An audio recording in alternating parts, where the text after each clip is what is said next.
There are a few games that are considered to be unkillable. People frequently claim that new MMORPGs will be WoW killers because World of Warcraft has solidified its reputation as the king of the MMORPG arena. There are still MMOs coming out all the time though, some with moderate success. One game that also fits into this mold is Minecraft. Minecraft is so impactful on the voxel sandbox genre that no other game can come close to it. I'm Alex with Serious Goose Games, and today we're talking about how and why Minecraft will never die. Minecraft is over a decade old. Entire genres have risen and fallen since its release, and yet Minecraft is still here, growing, while countless clones have come and gone. Minecraft's immortality isn't about blocks or crafting, it's about feel, player freedom, and a mod ecosystem that makes competition impossible. We've seen this happen before in other genres. Counter-Strike survived decades of shooters. Doom never really disappeared. Tetris is still being played competitively. These games didn't just survive because they looked good or had cutting-edge systems. They survived because they felt good and stayed flexible. Minecraft belongs in that category.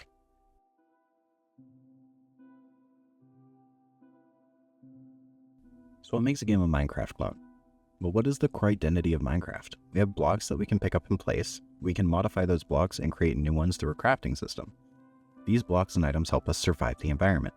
Minecraft clones use these systems, and some of them try to add other systems on top, but it never works out.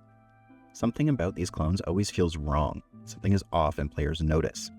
These clones copy the ideas and mechanics of Minecraft, but they don't copy the experience. Games like Terraria, Trove, and even Roblox get compared to Minecraft constantly. But notice how the ones that succeed don't actually try to replace it. Terraria leaned hard into combat and progression. Roblox became a platform-first ecosystem.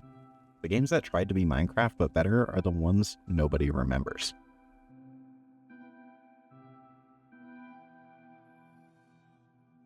What does Minecraft even feel like? When we talk about game feel, we're talking about what it's like to experience a game as a player. Minecraft uses a few different tools to nail down its feel. It uses simplicity to hook players, consistency to keep them going, and creative neutrality to give players freedom. This combination of attributes creates an experience that is unique to Minecraft and impossible to replicate. Let's talk about simplicity. In Minecraft, simplicity is part of every layer of game design. Blocks are easy to read, predictable in their behavior, and modular in their use. We know what a sand block looks like. We also know that it will fall if we place it in the air. We also know that we can turn it into glass by putting it in a furnace. The tools, materials, and systems of Minecraft are easy to understand. By keeping the cognitive load low for players, it enables and encourages them to be creative. Compare this to games like Valheim or Enshrouded. They're excellent survival games, but they introduce friction early. Weight limits, stamina management, repair systems, all before players have a chance to feel expressive. Those systems aren't bad, but they narrow the experience much earlier than Minecraft does. Next, there's consistency. Consistency is what allows players to develop an attachment to a game. When they understand and trust that a system is consistent, then they will come back to it over and over again. Minecraft is great with consistency. One block is one unit, with very few exceptions. Redstone, building, and terrain all follow the same basic rules of the Minecraft universe. Because everything is so consistent, players can intuitively navigate and work with the game and the systems within it. In games like Skyrim or Fallout, systems often work differently depending on context. Physics rules change, AI behaves inconsistently, and exploits get patched out. Minecraft is the opposite. If something works once, it probably works forever, and that reliability is what lets players experiment confidently. The last part of Minecraft's game feel I want to talk about is creative neutrality. Minecraft doesn't tell you what type of game it is. For some players, it's about surviving in a harsh environment. For other players, it's about creative expression. Some players love redstone and automation. Sometimes players also just want to hang out and go on adventures with friends. Minecraft doesn't push any specific playstyle onto players, but it permits them to play however they want. Minecraft is a sandbox, one of the best you'll probably ever see because of the level of freedom it grants players. No Man's Sky is an interesting comparison here. It also offers freedom, but it still nudges players towards specific loops: scan, upgrade, move on. Minecraft refuses to nudge. It doesn't care if you never leave your starter biome or never fight a mob. Minecraft has earned its success because it refuses to define a correct way to play.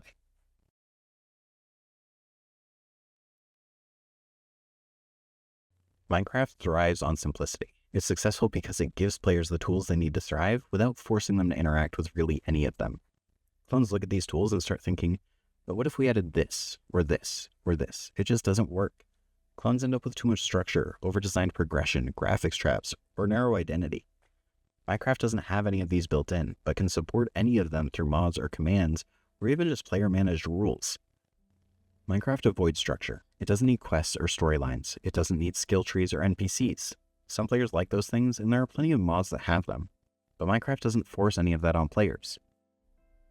It gives them the choice to use that. The closest thing we get in the base game is the little achievement system that sort of, but not really, walks you through the basic progression of the game. Speaking of progression, it really is not necessary in a game like Minecraft. Why do I need to worry about strength or dexterity when I can look at my weapons and understand that an iron sword is going to deal more damage than a wooden sword? There's no need to replace intuitive systems with RPG stats. When you do that, you're creating a game about optimization, not experimentation. Games like Ark and Rust are great examples of this trade-off. The regression systems create tension and competition, but they also lock players into survival-first mindsets. Minecraft avoids that by letting progression exist without defining success. Another big trap clones fall into is visual fidelity. Minecraft is not a graphically intense game. It's kind of part of the charm. You don't need the latest graphics card to run it, just a healthy amount of RAM. When a game is just Minecraft with better graphics, you actually lose out on quite a bit of creative freedom. Look at some Minecraft builds and see how some of the builders will use different stones and wool and other random blocks to create awesome color palettes. If those were photorealistic, you would end up losing out on many of those options. 7 Days to Die is a good example of this being a problem. You won't see many hardcore creative builders in that game, even though it uses a voxel system like Minecraft. When the focus is on the visuals, blocks stop being like Lego bricks and start becoming more like 3D assets, which can be cool, but very limited in use. This is the same reason Lego doesn't chase realism. The moment bricks start looking like real objects, you lose abstraction. And abstraction is what enables creativity. Minecraft's visuals are doing the same job Lego bricks do. The last trap I want to talk about is narrow identity. So many Minecraft clones take a look at the game and they think they can pull off a specific part of the game better. Go ahead and make a Minecraft clone that focuses on survival. Now you're competing with every other survival crafting game in an already very saturated market. Combat, we have 7 Days to Die for that, and while it does okay, it definitely isn't winning any popularity contests against Minecraft. You could try to focus on automation, but now we're getting into factory game territory, and that's just a rough place to be. It's hard to compete against Satisfactory, Factorio, or Dyson Sphere Program. Factorio and Satisfactory win because they fully commit to automation. Minecraft doesn't compete with them. It borrows just enough to let players experiment without demanding mastery. That flexibility is why Minecraft can coexist instead of being replaced. Minecraft works because it can support all of these things simultaneously, and it does all of them well.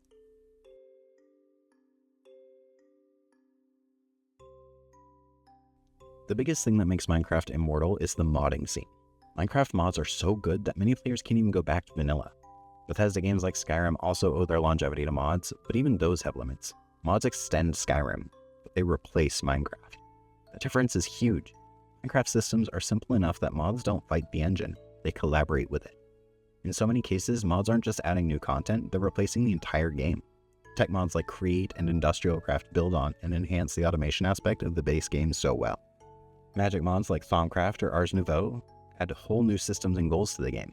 Hardcore survival mods like RL Craft provide all new challenges to the game for more experienced survivalists. Then you have complete overhauls like Skyblocks, Pixelmon, and RPG conversion mods. Players use combinations of these mods and mod packs to enhance and customize their experience in a new and interesting way. Because of the very active modding scene, Minecraft isn't competing with other games. Other games don't stand a chance. It does have a problem though that we might want to keep in mind for our own games, especially if we're supporting mods. When players can create anything they want, how do we as developers compete with that?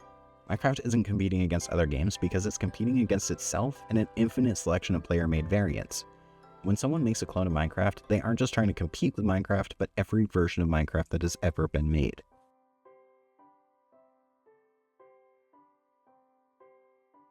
Minecraft has long surpassed the video game label. It's so much more now. With how easy it is to run and host servers, we have seen all kinds of mini-games and new gameplay emerge through things like SMPs, Hypixel, and roleplay worlds. These are expanding the original game into a content platform. Warcraft 3 and StarCraft did this briefly with custom maps. Entire genres were born there. Minecraft took that idea and removed the barriers. You don't need to learn a map editor. The world is the editor. On top of all that, we have generational adoption. Minecraft came out in 2011, over a decade ago. If you were older than 10 when it came out, you're at least in your 20s now, which means you might have kids. Those kids might even be old enough to play Minecraft. And I've never been big on letting kids go crazy with technology, but I have always been a big fan of bonding through games. One of my favorite memories from my childhood is watching my mom play Resident Evil 2. Might be the reason I love the horror genre so much. As I got older, we would play other games together like World of Warcraft. I will never advocate for games being babysitters, but I will advocate for them as a way to connect as a family. Minecraft also has educational use. There's the Education Edition, which is seen used in many schools, but even at a higher level, I was able to understand and complete assignments much better in an electrical engineering class I took in college, because I would create and test circuits in Minecraft using redstone. Kerbal Space Program does something similar for physics and orbital mechanics. These games don't teach by instruction, they teach by letting players break things safely. That's incredibly powerful. We all know that Minecraft is a phenomenal outlet for creative expression, but it really is one of the best educational tools available. Especially when EdTech charges anywhere from $50 to $100 per student. Just get Minecraft instead, it's cheaper. Then there's the cultural impact. Minecraft is right up there with horror games for skyrocketing the Let's Play genre of YouTube content into the stratosphere. It came out right in that golden era of Let's Plays and really helped shape the landscape. Beyond that, we've seen all kinds of content emerge. Roleplay, mod showcases, speedruns, escape rooms, challenges, you name it. One of my favorite series ever on YouTube is the Yogs Lab series, where Lewis and Simon from Yogscast would show off different mods, but there was like a story and everything, and it was just so well done. Minecraft content keeps coming because Minecraft can't die. Fortnite dominates cultural moments, but those moments are seasonal. Minecraft content is evergreen. One is a live service, the other is creative substrate. LEGO is still popular, and part of the reason is because it never finished. Minecraft follows that same concept.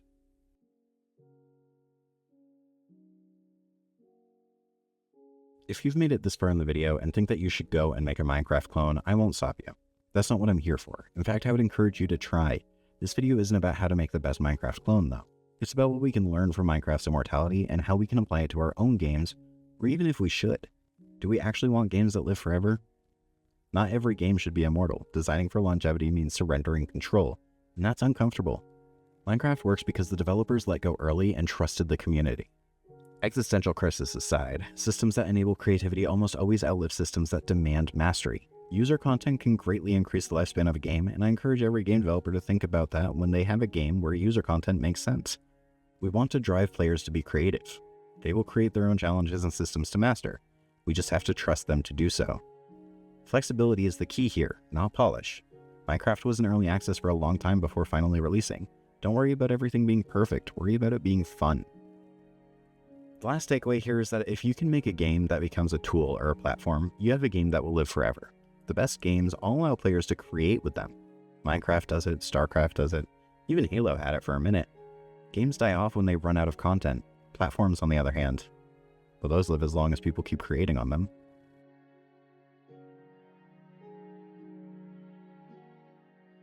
Minecraft clones will never be able to compete with the original. You can't replace Minecraft because it's so much more than just a game. It has expanded and grown into a full canvas, a toolkit for creation, and a culture. You can clone the blocks, you can clone the crafting, but you can't clone a game that belongs more to its players than its developers.